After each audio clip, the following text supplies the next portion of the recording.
All right, welcome back to WMMA Now with your host Chuck Stevenson, coming at you with a special full event preview. So we're going to Kansas City, Kansas for Invicta FC number 43, Ducote versus Ruiz. Now this event was originally scheduled to be headlined by two different title fights. Now the flyweight bout between Pearl Gonzalez and Aaron Blanchfield had to be postponed due to Gonzalez coming down with COVID-19. So this is a good time to remind you that as I record this, it is early Tuesday morning, like 6:15 a.m. my time. These bouts are not official yet. They are set, but I mean, when I say official, I mean they haven't passed all their COVID tests yet, and they haven't passed weigh-ins yet. That won't happen until Thursday, so there's 2 more days before this card is fully finalized, so it is still subject to change. Anyway, without further ado, let's get down into the bouts themselves. First up, starting off the card is a flyweight bout between flyweight bout between Juliana Killer Miller and Kendall Hollowell.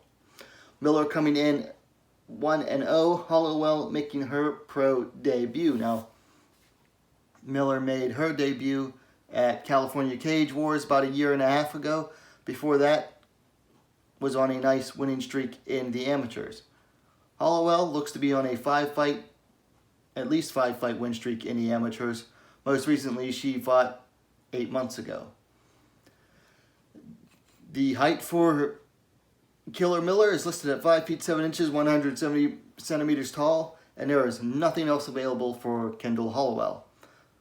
Other than she's from Arkansas, Miller is fighting out of San Diego, California. So, you know, when it's two fighters, there's almost nothing known about them. One of them making their pro debut. I usually don't make a pick, and that's what's going to happen here. So, no pick for this first bout in flyweight between Miller and Hollowell. So next up, we're moving down to strawweight.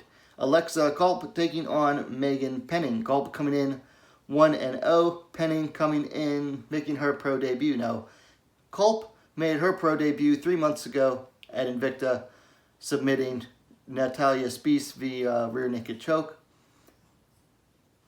Penning looks like she last fought in the amateurs 1 year and 2 months ago, coming off a submission loss in the amateurs.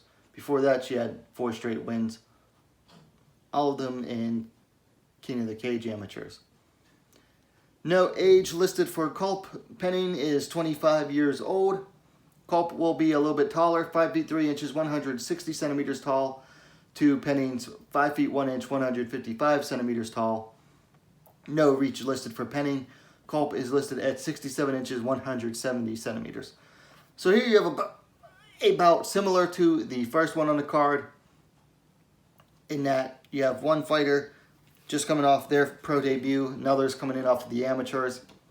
I am, however, going to make a pick on this one. That's going to be Alexa Culp. I was, decently impressed by her pro debut. Don't know anything about Penning other than, she seems very photogenic. Looking up her Google images to find the thumbnail. But I was, decently impressed with Alexa Culp's pro debut, so I'm going to pick her to win. Moving back up, all the way up to Bantamweight, which Tapology listed this wrong. They have it listed at Featherweight. But this is a Bantamweight bout. Brittany Quiet Storm Cloudy taking on Hope Hurricane Chase. Cloudy coming in 2-2. Chase coming in at 2-1. Now, Cloudy is coming off of a split decision to Haley Cowan at LFA 8 months ago, and a lot of people thought that she should have gotten the nod in that fight. And both fighters were moving up to Bantamweight for the first time. Before that, she was on 2 straight wins, both happening, one was 11 months ago, and the other was like a little over 1 year ago. Chase is on, I don't know how her record's working here.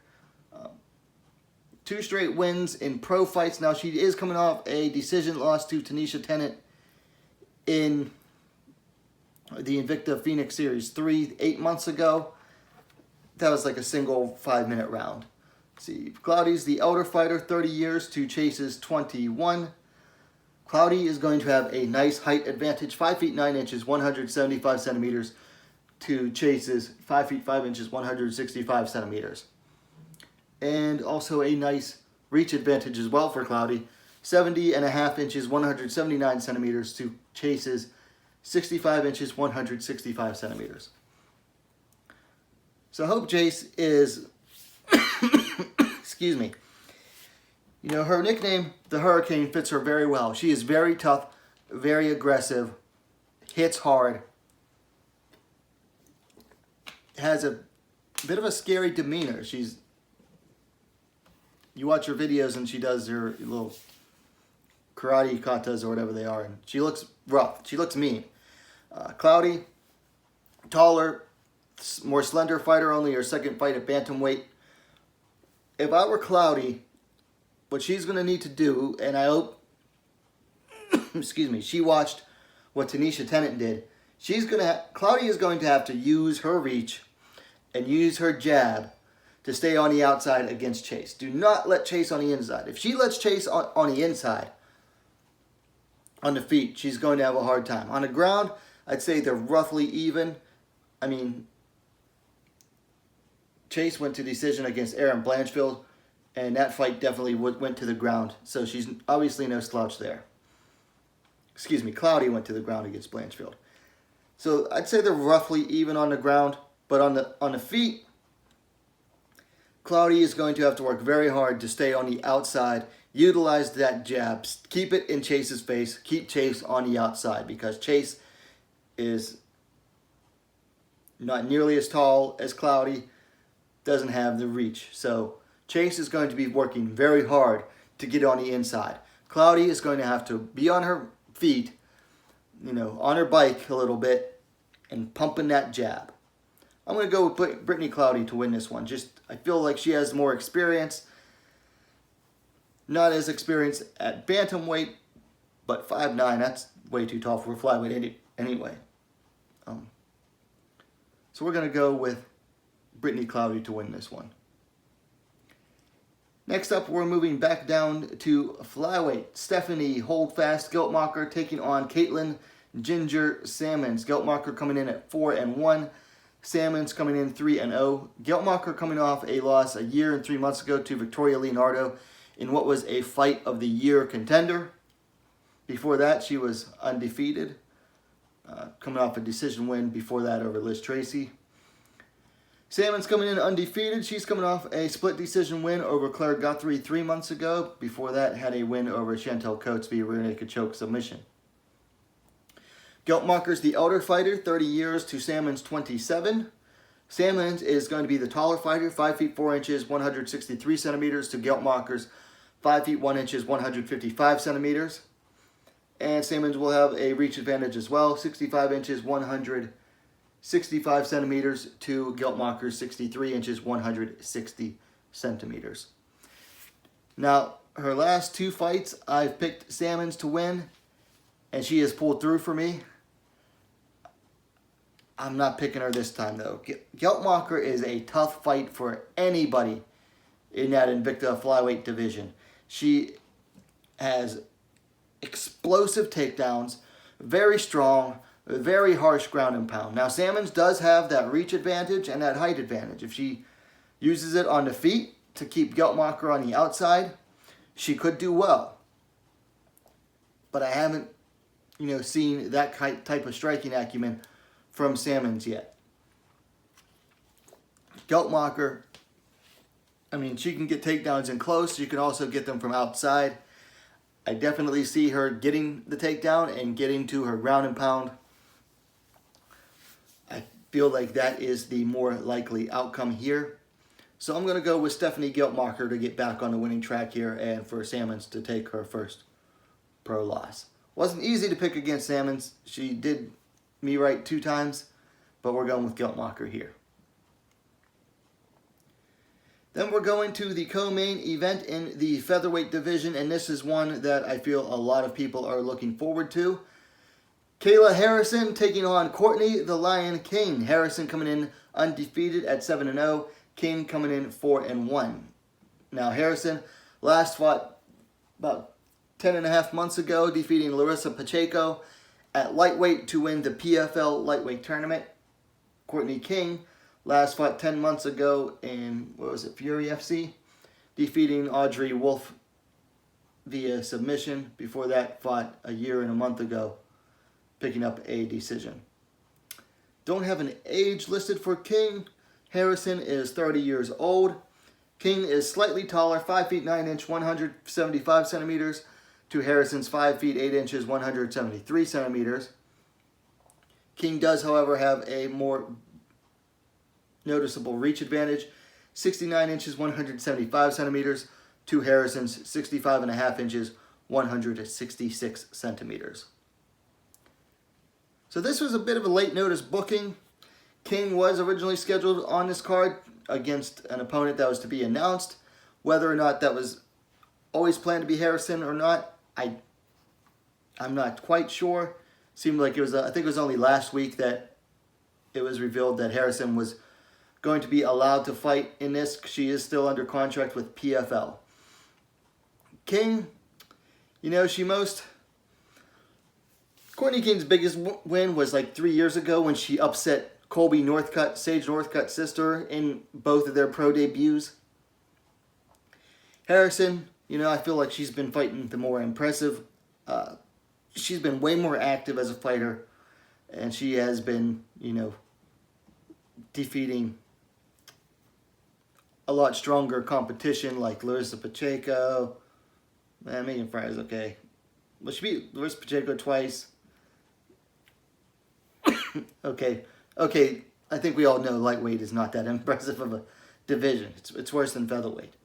But Harrison has been more active, and I like her skills better than I do Courtney King, who just, I don't know, she just comes off as like, she does have some submission wins, but I just haven't been very impressed with Courtney King from what I've seen of her. Also, she lost to Cheyenne Rincon a while back, and that doesn't hold up either. So I'm going to go with Kayla Harrison, most likely by submission here. I think Harrison will, close the distance, get King to the ground, and submit her from there. Then we move to the main event in the strawweight division. Strawweight Championship, vacant strawweight title. Emily Gordinha Ducote taking on Montserrat Conejo Ruiz. Ducote coming in at 9-6. Ruiz coming in at 9-1. Ducote coming off a win over Juliana Lima 4 months ago, preceded by a split decision loss to Kanako Murata for the then vacant title as well. Murata won and then got called up to the UFC. Ruiz coming in off of a win over Janessa Mirandin 3 months ago. Before that, she lost a year and 10 months ago to Danielle Taylor in a decision. Don't have the age available on Tapology for Ruiz. Ducote is 26 years old. Ducote is going to be the taller fighter, 5 feet 2 inches, 157 centimeters, to Ruiz's 5 feet nothing, 152 centimeters. Ducote is also going to have a reach advantage, 64 inches, 163 centimeters, to Ruiz's 61 inches, 155 centimeters. This one, I feel, is going to be a very good fight.